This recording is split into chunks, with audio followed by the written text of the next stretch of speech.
উপস্থিত থকা সকলো ৰাইজে সংকল্প লওঁ, আশংকা শপত খাওঁ যে 2026 চনত বিধানসভা নিৰ্বাচনত হিন্দু সাম্প্ৰদায়িক দল বিজেপি আৰু মুছলমান সাম্প্ৰদায়িক দল AIDFক ব্ৰহ্মপুত্ৰত তলিয়াই পেলাম। আমি হিমন্ত বিশ্ব শৰ্মাক এইবাৰ মুখ্যমন্ত্ৰী পদৰ পৰা খেদাম। আমি অসমৰ সকলো জাতি, সকলো ধৰ্ম, সকলো বৰ্ণ মানুহে মিলি সমিলমিলৰ চৰকাৰ বনাম। আমি বিজেপি,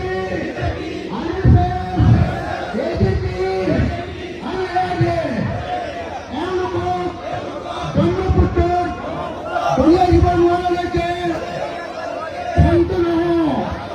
অসমৰ উজনি নামনি হিন্দু মুছলমান খ্ৰীষ্টান জয় সকলো ধৰ্মৰ মানুহে একলগ হৈ এইবাৰ বিজেপিক ব্ৰহ্মপুত্ৰত দলিয়াই দিম।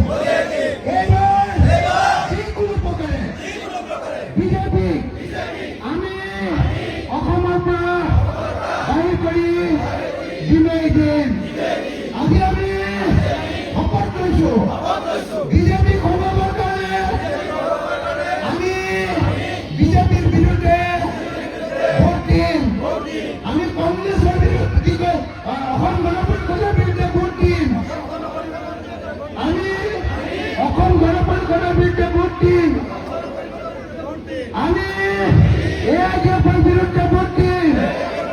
আমি ৰাইজৰ দল আৰু কংগ্ৰেছৰ সন্মিলিত মঞ্চৰ ইণ্ডিয়া গ্ৰুপক ভোট দিম। বিৰোধী ঐক্য মঞ্চক ভোট দিম। আমি এইবাৰ বিজেপি AIDFক হৰুৱামেই হৰুৱাম।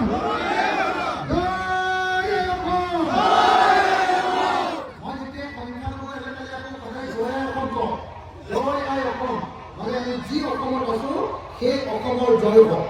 ক'ব লাগেনে নাই? লাগেনে নাই? হিমন্তই কয় বোলে মুছলমান মানুহবিলাকে অসমত থাকে কিন্তু বাংলাদেশক ভাল পায়, বোলে অসমত থাকে পাকিস্তানক ভাল পায়। হয় নেকি? আপোনালোকে ভাৰতক ভাল পায় নে পাকিস্তানক ভাল পায়? ভাৰতক ভাল পায় নে পাকিস্তানক ভাল পায়? অসমক ভাল পায় নে পাকিস্তানক ভাল পায়? অসমক ভাল নে নহয়? গতিকে একেলগে জয় অসম দিম। জয় অসম। আমি সকলোৱে একেলগে দুইখন মানুহ জয় অসম, জয় অসম।